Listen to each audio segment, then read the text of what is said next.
Bueno, habíamos anticipado hace un ratito que íbamos a tener una charla sobre fertilidad. De hecho, yo comentaba un poquito y a grandes rasgos, ahora vamos a saber mucho más cuáles son las acciones que está haciendo el HPC en lo que es el mes de la fertilidad. Pero lo tengo para charlar un ratito en línea al doctor Atilio Bacigalupi, que es ginecólogo, jefe del servicio del HPC. Doctor, ¿cómo le va? ¿Qué tal? Buenas tardes, ¿cómo están? Muy bien, doctor, gracias por atendernos. Gracias por comunicarse con No, nosotros. por favor, está bueno, este programa es fundamentalista de las efemérides, sobre todo de estas que tienen que ver con la salud, con el bienestar, y bueno, agarrarnos de esas efemérides para poder llevar conciencia y hablar de, en este caso, la salud reproductiva, doctor, que hoy por hoy, ¿cómo se encuentra? Conforme también ha avanzado tanto la ciencia, qué impresionante eso. Sí, un poco en tema de la salud reproductiva se refleja un poco de lo que tratamos de educar en salud en general, ¿no? De hacer prevención. Lo hacemos siempre desde los primeros controles ginecológicos, nosotros los ginecólogos en contacto con las pacientes, con las mujeres, muchas veces también van con dudas de sus parejas, y uno va educando de a poco en cuanto a la prevención, ¿no? Porque en medicina reproductiva también hay estrategias para prevenir enfermedades que puedan atentar contra la fertilidad, ¿no? Uh-huh. ¿Como cuáles, doctor? ¿Cuáles son esas enfermedades que pueden atentar contra la fertilidad? Sí, son situaciones un poco a veces de lo que nosotros llamamos patológicas, o sea, en relación con la enfermedad, con enfermedades que se pueden presentar, y otras que son fisiológicas, ¿no? Ustedes saben que el tiempo es bastante tirano con la mujer en el tema de reproducción, porque a medida que van cumpliendo años, lo que se llama reserva ovárica, el número de folículos y de ovocitos, que son las células femeninas que se van a fecundar para lograr el embarazo, van perdiendo a medida que pasa el tiempo, ¿no? Entonces una de las cosas, y no se recuperan, son células que se pierden y no se reponen. Entonces esa reserva ovárica es limitada en el tiempo. Entonces nosotros en consultorio vamos explicando esto de a poco a las mujeres para que si realmente hay deseos de lograr embarazo, no lo pospongan por motivos, digamos, que sean salvables, ¿no? Porque hay un punto de inflexión, que es la edad de los 35 años, donde sabemos que este número de folículos, de ovocitos, esta reserva ovárica, va disminuyendo con mayor velocidad. Entonces después de los 35 años puede haber mayor dificultad para lograr embarazo, ¿no? Entonces uno de los temas principales es eso, ¿no? Claro. Que la paciente conozca el concepto de reserva ovárica, el paso del tiempo, y pueda manejar ella y poder elegir, ¿no? Eso es fundamental porque es irreversible este proceso, ¿no? De pérdida de los folículos. Y después otro tema son enfermedades que puedan afectar la fertilidad en forma indirecta, ¿no? Por ejemplo, la aparición de miomas, la aparición de una enfermedad benigna que se llama endometriosis, algunas enfermedades del tracto genital femenino que puedan afectar la fertilidad, y también algunas patologías en relación con las patologías endócrinas, ¿no? Del eje reproductivo femenino, ¿no? Fundamentalmente eso. Claro, sí, incluso las personas celíacas, ¿no? Las mujeres que tienen la condición celíaca tienen a veces dificultad para lograr embarazos, ¿no? Sí, en realidad muchas de las enfermedades que tienen un componente inmunológico autoinmune, como por ejemplo la enfermedad celíaca, pueden tener alguna repercusión en la reproducción, sí, claramente. ¿Y el estrés, doctor? ¿Qué se ve hoy con esto que es tan frecuente en el diagnóstico? Sí, el estrés activa todo un proceso endocrinológico y también algún componente inmune en el organismo en mayor o en menor intensidad, relacionado con el estrés, sobre todo si se establece un estrés crónico, ¿no? Situaciones sostenidas en el tiempo de estrés moderado o a veces intenso pueden producir cuadros de lo que se llama amenorrea, ¿no? O sea, falta de menstruación, y con esa falta de menstruación, ausencia o una ovulación muy infrecuente, y eso producir dificultad para lograr embarazo, ¿no? Claro. Son cuadros de amenorrea funcional, se llama. Claro. Bueno, hasta acá nos queda claro que evidentemente usted como médico ginecólogo representa un poco todo lo que se va a hacer en este mes de concientización de la salud reproductiva en términos del cuerpo de la mujer, ¿no? Recién escuchábamos también que María Hidalgo va a estar ahí en la sección endocrinología, pero qué importante también hablar de salud reproductiva y hablar del hombre, por eso está presente el doctor Alejandro Urresti, que es nuestro compañero acá en la radio, tiene los jueves La Ciencia del Sexo a las 9 de la noche. Sí, sí, totalmente. En realidad nosotros, como ginecólogos con mayor contacto con la mujer, interrogamos indirectamente también la situación de sus parejas, ¿no? Porque a veces, muchas veces, cuando ya se produce la consulta propia por esterilidad, por dificultad de lograr embarazo, nos cuesta muchas veces que el varón venga a la consulta. Entonces muchas veces nos adelantamos y de a poco vamos interrogando sobre lo que conoce la mujer de los antecedentes de su pareja, ¿no? Porque por ahí, si le refiere que en algún momento, por ejemplo, le mencionó que su pareja tuvo alguna infección en el tracto genital, o tiene antecedentes de varicocele, o de lo que se llama torsión testicular, o criptorquidia, que es una patología que hay una alteración en el descenso del testículo cuando el varón es joven. Bueno, todos esos son cuadros que pueden repercutir en la fertilidad futura. Entonces, si uno a través del interrogatorio puede ir viéndolo, se puede adelantar y recuperar algo de esa fertilidad, ¿no? En el varón. Claro. ¿Qué hay de las estadísticas, doctor? Se habla mucho, digo, a nivel sociológico han cambiado mucho los tiempos en los que las parejas convencionalmente deciden tener hijos. Hoy por hoy hay tal vez una tendencia más a que se prioriza ya tener establecida la carrera, se hace como más anticipadamente todo lo otro, la base, y después se pasa a tener hijos. ¿Eso se nota también en la consulta? ¿Mujeres más grandes con sus parejas también más grandes que quieren hacer tratamiento?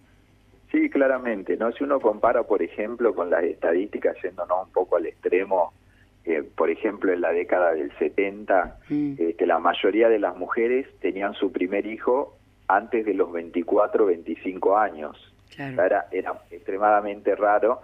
Se pensaba como que había una dificultad para lograr embarazo o algún problema si una pareja no tenía hijos entre los 24 y 25 años. Ahora es todo lo contrario, ¿no?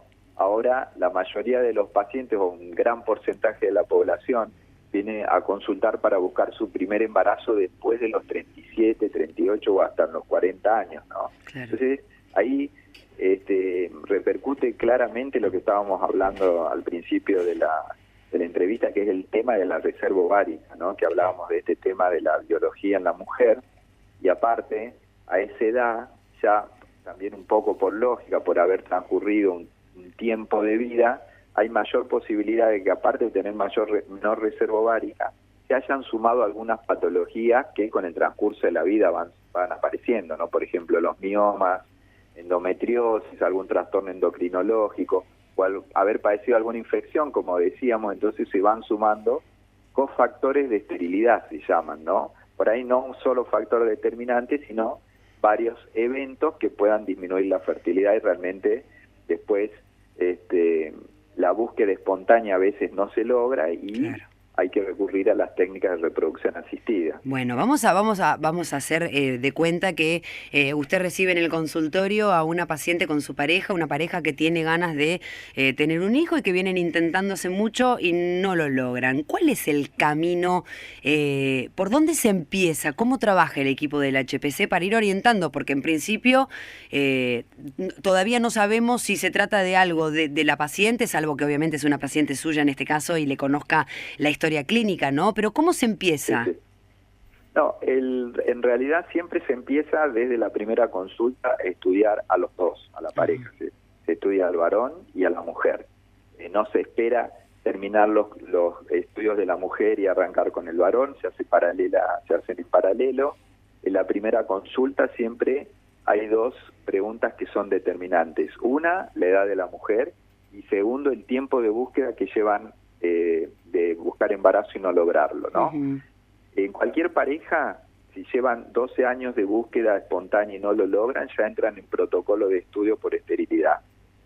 Y si la mujer 35 años o más, ese tiempo se acorta. Si ya llevan 6 meses sin lograr embarazo, ya se empieza el protocolo de estudios de ambos, ¿no? Ujú. En la primera consulta, por el interrogatorio, uno ya se puede orientar, y desde la primera consulta ya ambos se van con una serie de pedidos de estudios, ¿no? En general, lo que es correcto desde el punto de vista del estudio de la pareja es que en un ciclo de la mujer ya la pareja esté completamente estudiada, ¿no? Hablando en un ciclo, debería ser en un mes, 28 días, ya deberíamos tener la causa de por qué no se logra el embarazo, ¿sí? Ujú.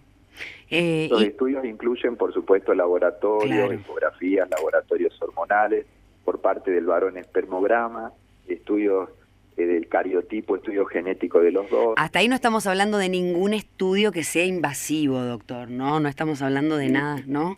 No, en realidad son análisis de De sangre, sangre, claro, ecografías, el espermograma para el varón, claro. y hay un estudio que es un poco más invasivo, que casi siempre lo tenemos que pedir, que se llama histerosalpingografía, que es para ver la permeabilidad de las trompas de falopio y ver el interior del útero, que es un estudio por imágenes, pero que lleva contraste adentro de la cavidad endometrial, adentro de la cavidad uterina, y pasa por las trompas y genera cierto disconfort en el paciente. Ese sería como el más invasivo. Bueno, la última que le hago tiene que ver con la endometriosis, que recién la mencionaba. Yo no sé si es una percepción mía, pero escucho cada vez más mujeres que van a consulta por dolores fuertes, por sangrados irregulares y demás, y el diagnóstico termina siendo ese. ¿Hay algún factor, no sé, que haga que prevalezca cada vez más o que se escuche cada vez más? No sé si es que hay cada vez más casos o recién ahora se puede diagnosticar mejor eso. Sí, yo creo que va por la última afirmación.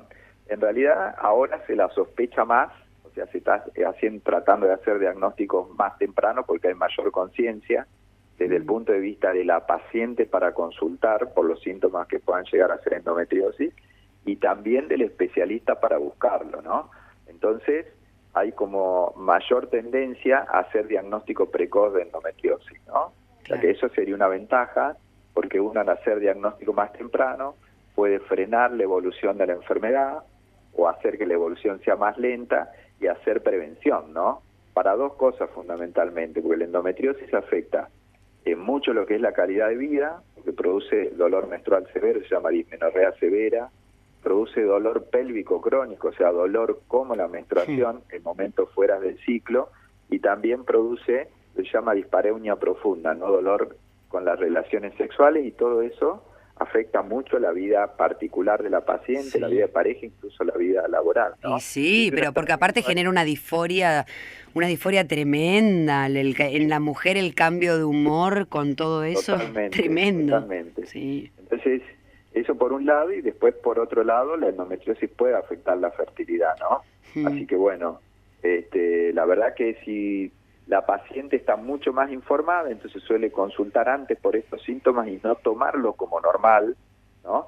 Se nos da la oportunidad a nosotros como médicos poder sospecharla, diagnosticarla y empezar a tratarla. Y por otro lado, como te decía, las nuevas generaciones de ginecólogos estar atentos a esta sintomatología para poder sospechar la enfermedad en forma temprana y frenar la evolución. Sí, claro. O por lo menos que no sea tan agresiva. Una más que le hago, doctor. Hoy por hoy, ¿cuál es el método anticonceptivo que más se está utilizando? Hace poquito repasábamos un informe bastante triste, es la palabra en realidad, y preocupante, que se hizo entre adolescentes, sobre todo hasta chicos de 20 años.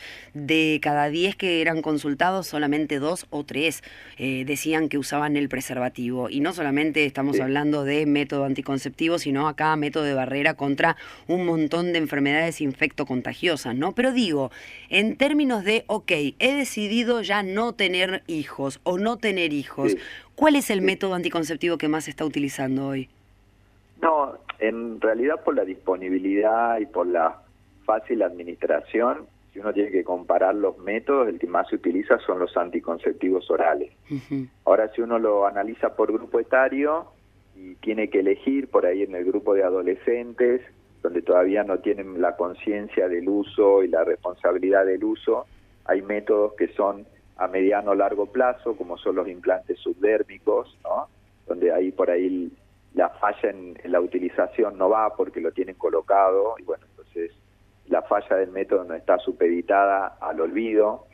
Y después uno va eligiendo métodos de acuerdo también a las diferentes etapas en la vida de la mujer, ¿no? Claro. La perimenopausia, y uno por ahí considera otro, pero bueno, más allá del método que uno lo va viendo individualizando según los pacientes, siempre hay que recordar, más allá de la planificación, lo que llamamos planificación familiar, sí, es el tema también del cuidado de las enfermedades de transmisión sexual, ¿no? Exactamente. Ahí tiene que ver un poco con la reflexión que hiciste del poco uso del método de barrera, ¿no? Sí. Porque por ahí, como los métodos hormonales son tan eficaces, las parejas se confían y se olvidan de la protección de la salud, ¿no? Entonces, ahí me parece que aparece un problema mayor, porque hemos visto que han aumentado enfermedades de transmisión sexual que creíamos que iban en descenso. Y la sífilis, por ejemplo, la sífilis, claro, tal cual, sí. Antes la sífilis estaba muy limitada a un cierto grupo desprotegido de pacientes por falta de recursos de información, y ahora lo vemos en cualquier tipo de paciente, digamos, con acceso, ¿no?, a los sistemas de salud.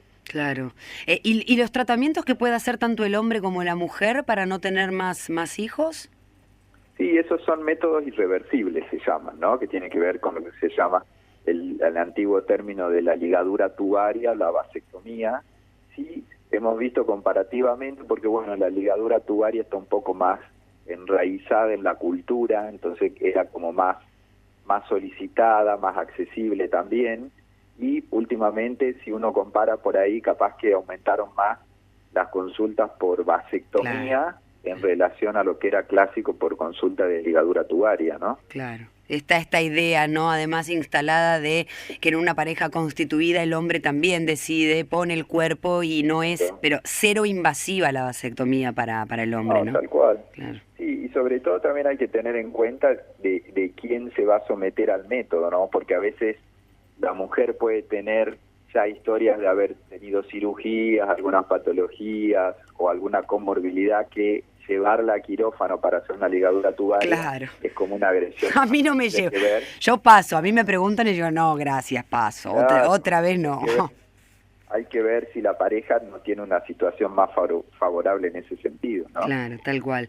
Bueno, doctor, nada, un placer charlar con usted, gracias por atendernos. La verdad que está buenísima esta iniciativa del HPC de durante todo el mes estar, lo hacen siempre por supuesto, ¿no? Pero valiéndose de este mes de la medicina reproductiva, está buenísimo que se pueda, bueno, nada, brindar información, por supuesto que ahí en el HPC a quien se acerca se le va a poder explicar cuáles son los procedimientos y todos los procedimientos que hay además, ¿no? Sí. Bueno, en el hospital tenemos la ventaja del tema de la accesibilidad, ¿no? Porque bueno, el equipo de salud de ginecología y de lo que es división tocoginecología, que es obstetricia y ginecología, tenemos muchos profesionales y trabajamos de los 7 días de la semana, y más allá de lo que es la consulta programada, saben que siempre nos van a consultar, nos van a encontrar por demanda, por lo que sea urgencia o somnourgencia, incluso los fines de semana, así que se tienen que acercar sin temor, que ninguna consulta de un paciente es obvia, nada nos molesta, ¿no? Al contrario. Bueno, bueno, y ya me voy a las noticias, una persona, Marle, me dice, ¿cómo se sabe si el hombre se hizo la vasectomía? Es una cuestión de confianza nada más, ¿no? Claro, bueno, hay que confiar en si le está refiriendo que se la hizo, y si no, por laboratorio se confirma por un espermograma. Claro. Eso es una prueba de laboratorio donde se ve que hay azoospermia, ausencia de espermatozoides. Claro, tal cual. Bueno, doctor Bacigalupi, muchas gracias por atendernos. No, por favor, gracias a ustedes. Ahí están escuchando varias pacientes suyas, que están escribiendo al WhatsApp de la radio. Bueno, muy bien. Muchas gracias por atendernos, Atilio. Un abrazo grande. Chau, bueno, ahí está el doctor Atilio Bacigalupi charlando con nosotros, ginecólogo, jefe del servicio del HPC. Son muchos los médicos que integran el equipo médico. Está también Alejandro Teijeira, María Hidalgo en la sección de endocrinología ginecológica y medicina reproductiva, el doctor Alejandro Urresti en urología, la doctora Silvina Cisterna en genética médica y la licenciada Paula Silvestre al frente del laboratorio embriológico.